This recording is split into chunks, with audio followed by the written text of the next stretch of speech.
Ao norte do continente africano, existe uma região considerada inóspita e inabitável há milhares de anos.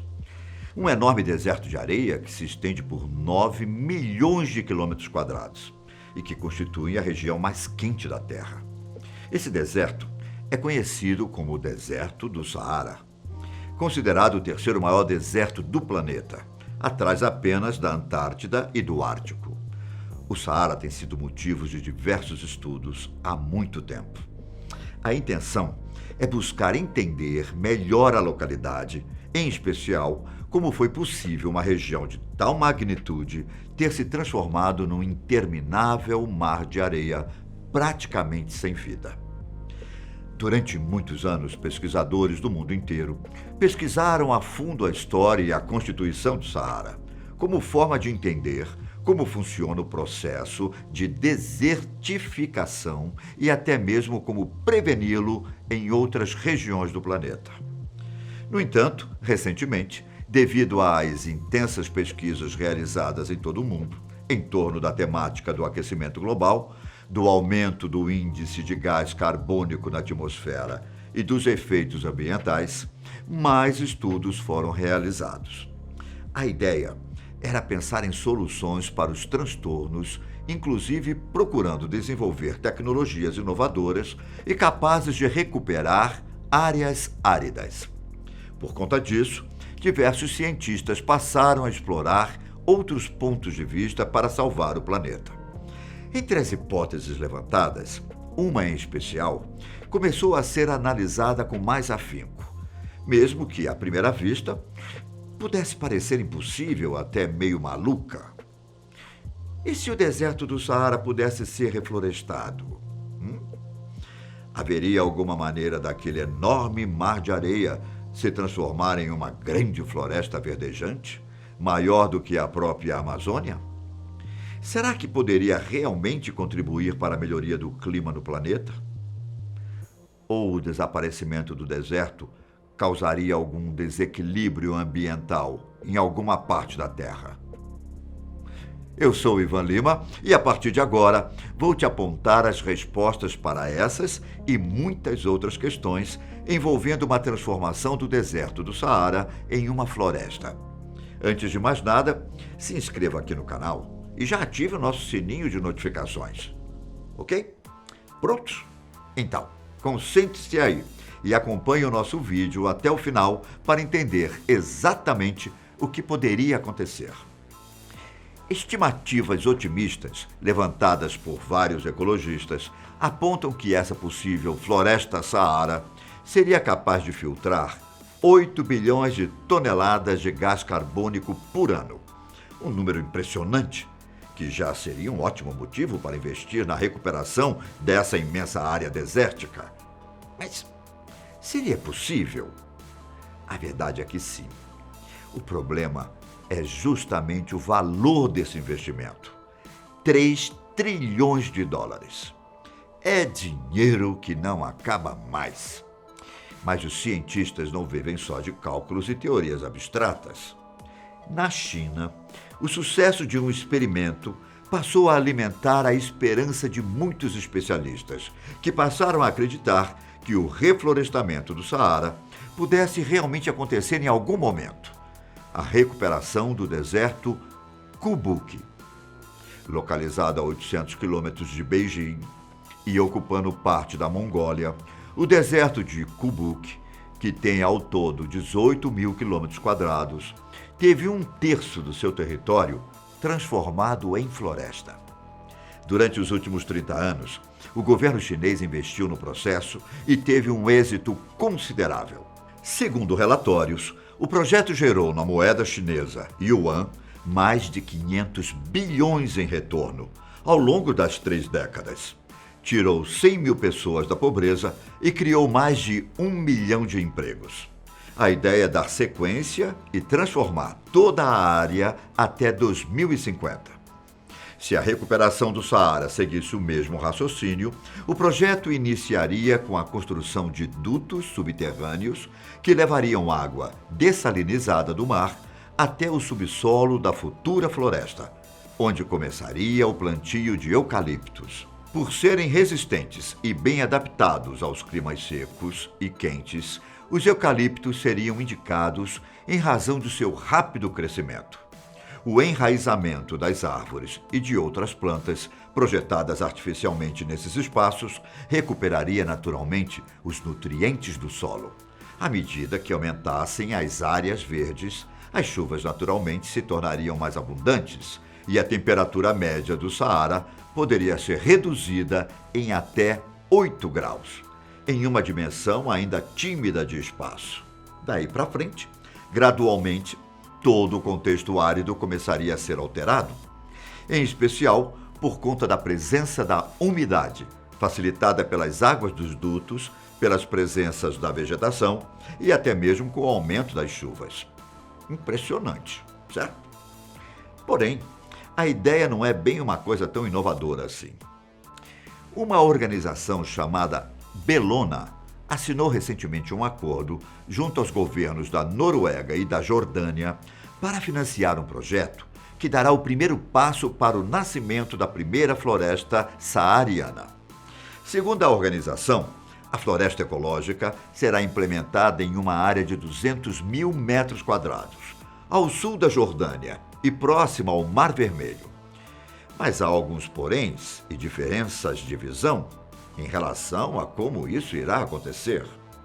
O projeto, conduzido pela Bellona, propõe a utilização de energia solar e de estufas de água salgada para criar uma cadeia de energia natural. O foco deles é encontrar soluções agrícolas para gerar um desenvolvimento sustentável. Os arquitetos e engenheiros envolvidos na ideia esperam que a área possa se transformar em grande vale, florescendo com diversas espécies de árvores. Um outro projeto, chamado Projeto de Criação Solar do Saara, foi pensado de modo parecido e chegou a ser publicado na revista Science. Ainda que esteja só no papel, suas sugestões de aplicação, que, diga-se de passagem, são bem interessantes, visam a recuperação de parte do Saara, bastando para isso que o deserto fosse coberto por fazendas solares e eólicas, contando, é claro, com parcerias entre entidades privadas e que tenham propósitos de explorar a região. Ainda que o intuito não seja primariamente as melhorias ambientais, a pesquisa esboça formas de realizar a montagem de tais estruturas, o que dobraria a precipitação do Saara e do seu vizinho, o deserto Sahel, bem como significaria 20% a mais de vegetação no local. Além disso, por meio da energia solar e eólica, daria para expandir a produtividade da agricultura, o desenvolvimento econômico e o bem-estar social na região do Saara e nas localidades próximas. Você consegue pensar que, numa hipótese como essa, também haveria benefícios na redução da fome e da miséria?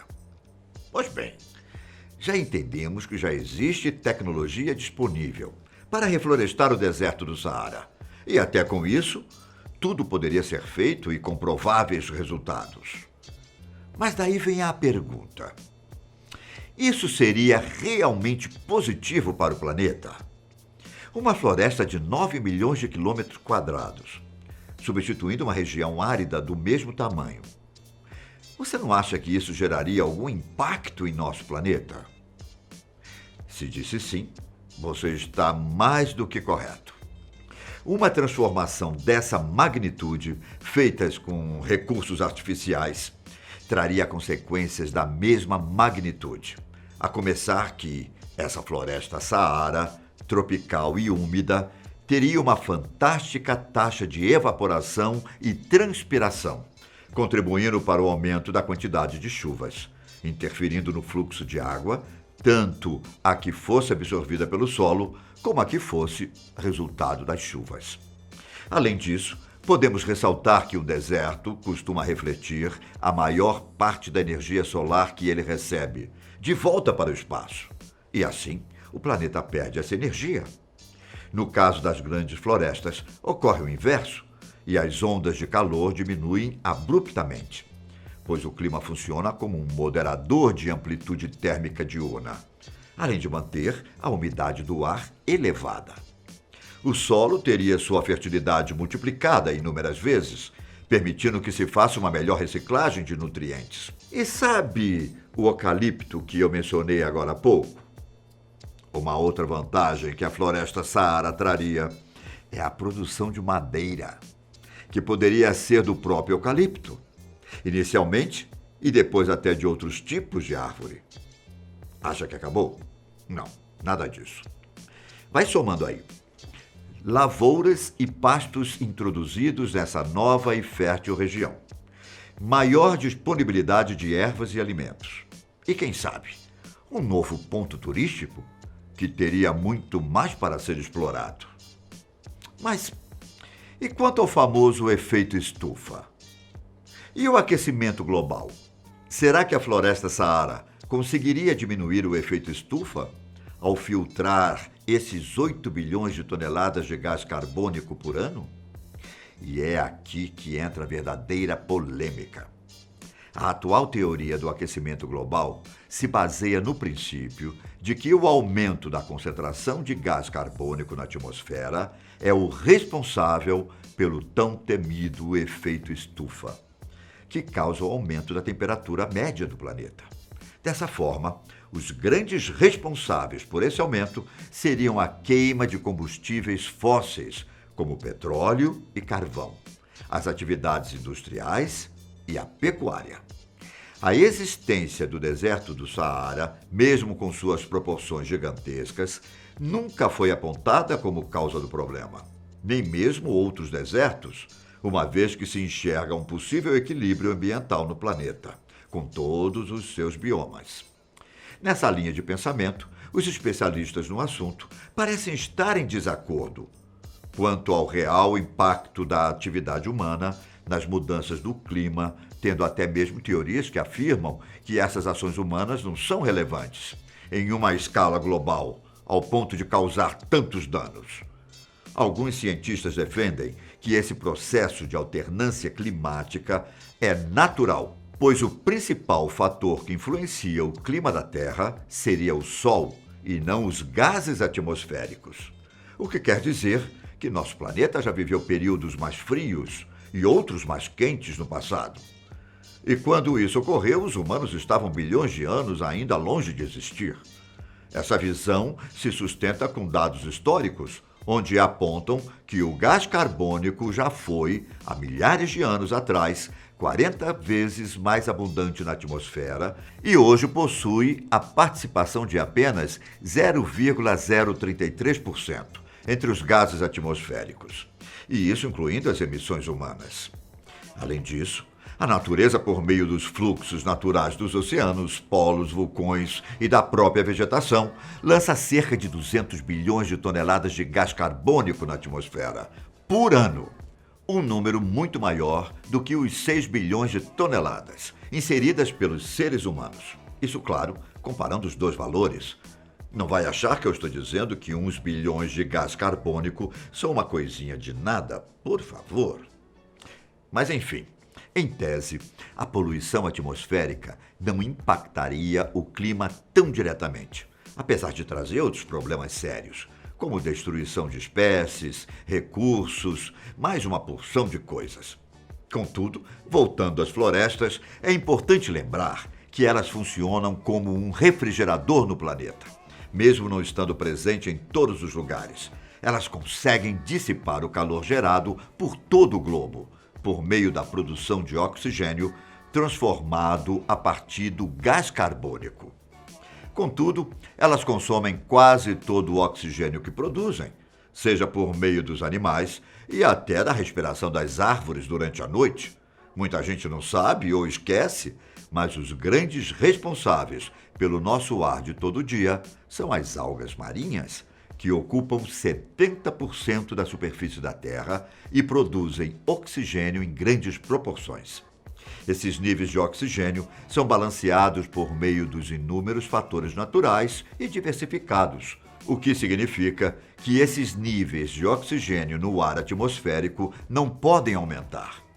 Para se ter uma ideia, caso haja um aumento de apenas 5% na taxa de oxigênio do planeta, uma árvore poderia entrar em combustão e queimar, mesmo durante uma tempestade. Sim, o fogo é uma reação alimentada pelo oxigênio. Muita coisa poderia acontecer catastroficamente. Você imagina um relâmpago qualquer sendo capaz de destruir todas as áreas verdes do planeta? Não existe um consenso entre os cientistas sobre essas questões. Sabe-se, no entanto, que a transformação do Saara em uma rica floresta possivelmente traria grandes prejuízos também.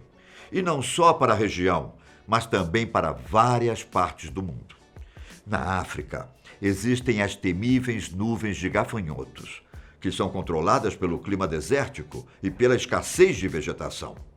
Um aumento da área verde poderia gerar um aumento dessa praga em níveis insuportáveis, resultando até na destruição das próprias áreas verdes criadas. Uma única nuvem de gafanhotos come, por dia, a mesma quantidade de alimentos que uma multidão de 2.500 pessoas. Faça as contas e repita comigo. Obrigado, Saara. Um outro ponto que poderia pôr esse projeto de reflorestamento a perder é o fato de que a areia do Saara é lançada na atmosfera pelo vento, seguindo por correntes de ar sobre o Oceano Atlântico, a milhares de quilômetros de altitude. Esses grãos absorvem umidade nessa longa viagem e caem sobre lá longe na América do Sul, fertilizando uma floresta muito importante para o mundo, a Amazônia. Qual o impacto do desaparecimento do deserto no ecossistema amazônico? Talvez ninguém consiga prever com exatidão, mas a única certeza é a de que a floresta ficaria mais pobre em nutrientes e, com certeza, sua fauna e flora seriam prejudicadas.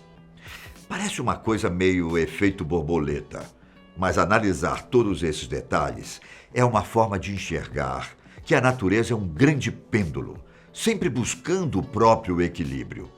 A ação humana, aumentando pouco ou muito a temperatura terrestre, tem demonstrado ser algo muito impactante, sendo sinônimo de uma crescente destruição dos recursos naturais, uma piora na qualidade do ar, o que traz problemas de saúde, a redução da biodiversidade e, claro, a diminuição da água disponível. Uma questão que já tem se mostrado um grave obstáculo para o futuro do mundo e que já é um problema atual para certas regiões. Como podemos ver, reflorestar um deserto tão grande, embora possível, não é tarefa tão fácil, não é mesmo? Muitas questões precisam ser avaliadas. Todos esses detalhes precisam ser considerados, encontrando soluções e alternativas que não comprometessem o equilíbrio geral do nosso planeta. Enfim, meus amigos, uma solução não é uma solução de fato se resolver um problema, te devolvendo outros dois. É preciso investigar mais e continuar procurando formas de melhorar o planeta que chamamos de lar. Enquanto isso, podemos fazer a nossa parte, tendo consciência, praticando um consumo consciente e sempre agindo em favor da preservação da natureza. Mas e vocês? Acham que esse processo de transformar deserto em floresta seria diferente? Tem alguma ideia para resolver esses contratempos ou não concorda com eles? Deixe a sua opinião aqui. O que será que aconteceria, na verdade? Tchau.